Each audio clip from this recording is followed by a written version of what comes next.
कभी कभी जीवन में ऐसा लगता है कि शायद आसान कुछ नहीं हो रहा है। हम करने क्या जा रहे हैं, हो क्या रहा है। चारों तरफ से नेगेटिव टेंडेंसी घुसी चली आ रही है। कुछ भी काम कर रहे हैं, असफल हो रहे हैं, बड़े परेशान से हो रहे हैं। और शायद एक लेवल पर मन ये मान लेता है कि लाइफ में शायद अब कुछ भी अच्छा नहीं हो सकता।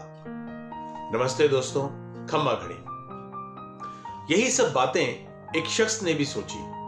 उस व्यक्ति ने ये सोचा कि जीवन में मैं बहुत असफल आदमी हूं, इतने थपेड़े देख रहा हूं, इतना मेहनत कर रहा हूं, लेकिन रिजल्ट जीरो है। तो उसने ये सोचकर अपना जीवन खत्म करने का निश्चय कर लिया और सोचा कि कल अपनी लाइफ को दी एंड कर दूंगा। और यह सोचकर वो सो गया।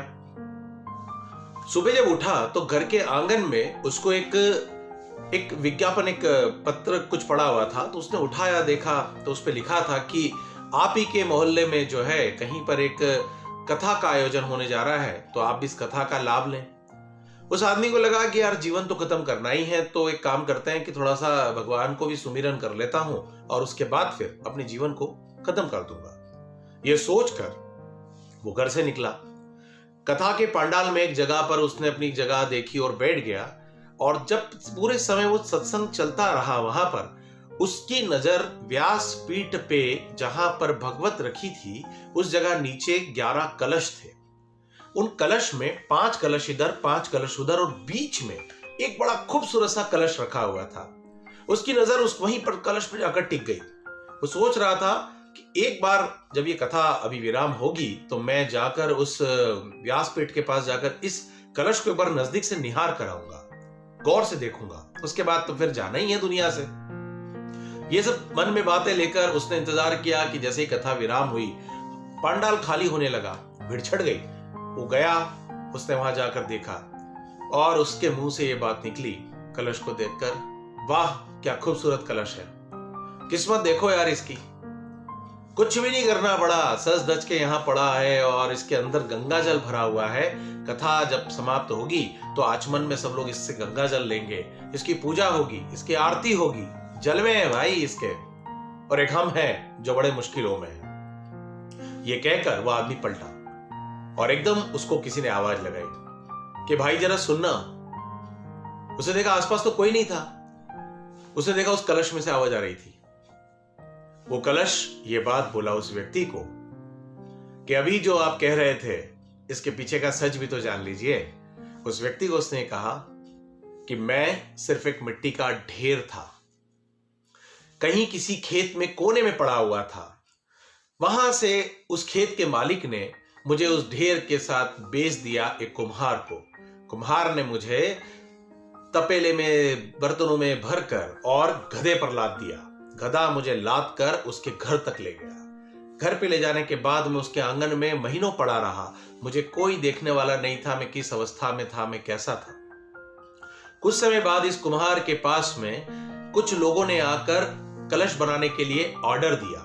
तब इसने सोचा कि मैं कलश बनाता हूं। तब इसने उस मिट्टी के ढेर में से मेरे अवशेष को उठाया और उठाने के बाद में इसने मुझ में से कंकड़, पत्थर, लकड़ी के टुकड़े, बहुत सारी जो गंदगी थी वो छाटी। छाटने के बाद इसने मुझे एक बोरे में डाला और फिर मुझे खूब कूटा, खूब पीटा, मेरे टुकड़े टुकड़े टुकड़े टुकड़े करता गया, मुझे बहुत महीन बनाया। फिर भी ये रुका नहीं। उसके बाद इसने फिर बड़ी बड़ी छन्नियां लगाता गया। उसके बाद मुझे छानता गया। मैं छन्ने के बाद जितना मूल जो तत्व था वो नीचे आया। उसके बाद इसने मुझे पानी में भिगोया, मुझे पानी के साथ गूथा, मुझे नरम करा, मुझे लचीला बनाया। और लचीला बनने के बाद मैंने सोचा कि शायद जीवन में आराम होगा, लेकिन तभी इसने मुझे चाक पर रख दिया, उस हाल पर रख दिया, पहिए पर रख दिया और जोर जोर से घुमाने लगा। मुझे इतने चक्कर आए, मुझे समझ नहीं आ रहा है कि ये क्या हो रहा था। तभी कभी मुझे अंदर से मारता, कभी बाहर से मुझे पीटता, लेकिन मुझे आकार देता रहा। मुझे लगा कि शायद अब रुक गया। इसने मुझे काटा, ढांचे में रखा। मैं बड़ा खुश हुआ कि चलो भाई काम निपटा, मुश्किलें कम हुई। लेकिन तभी इसने वहां से उठाकर मुझे एक भट्टी में झोंक दिया। भट्टी में झोंकने के बाद मुझे आग में तपाया गया। मैं आग में तपने के बाद जब बाहर निकला तो मैं कच्चे से पक्का बन चुका था और पक्का बनने के बाद भी मैं ढेर के अंदर ही पड़ा रहा अन्य मिट्टी के कलशों के साथ। लेकिन इस पर बहुत अच्छी सी चित्रकारी और कलर करके और मुझे रंग देकर मुझे बड़ा खूबसूरत बनाने का काम इसके परिवार के लोगों ने भी किया और तब जाकर मैं उस खूबसूरती को पा सका। मैं उस मिट्टी के ढेर के संघर्ष से इस मंच तक की सफलता तक पहुंच सका और अब जाकर मेरा जीवन सफल हुआ कि मैं आज यहां पर अपने अंदर गंगा जल रखकर इस मंच की शोभा बढ़ा पाया। ये बात कहकर घड़ा चुप हो गया, लेकिन उस व्यक्ति को इस बात का अंदाजा हो चुका था कि जीवन में अगर संघर्ष कड़ा नहीं होगा तो सफलता कभी भी बड़ी नहीं होगी और इस तरह से असफल होकर जीवन को खत्म करने का जो उसने विचार किया था उस विचार को उसने तुरंत त्याग दिया और उसके बाद पूर्ण इच्छा के साथ पूरे संकल्प के साथ वहां से वो आदमी निकला और उसने अपने जीवन में सफलता के लिए फिर से प्रयास करना शुरू कर दिया।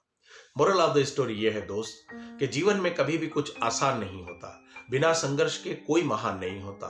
पत्थर पर जब तक हथौड़े ना चले, छेनी ना लगे, तब तक मूर्ति भी आकार नहीं लेती, ईश्वर का स्वरूप भी उसके अंदर हम नहीं देख पाते। इसीलिए जब भी जीवन में कुछ ऐसी परेशानी आए, ऐसा वक्त आए कि लगे कि शायद हम टूट रहे हैं, हम बहुत सारी मुश्किलों से गुजर रहे हैं, तब भी अपने जीवन को खत्म मत करिए, नई शुरुआत हमेशा करिए। क्या पता कि आपका संघर्ष ही आपको बहुत बड़ी सफलता दिलाने के लिए तैयार है। जुड़े रहिए। वंदे मातरम। Stay connected.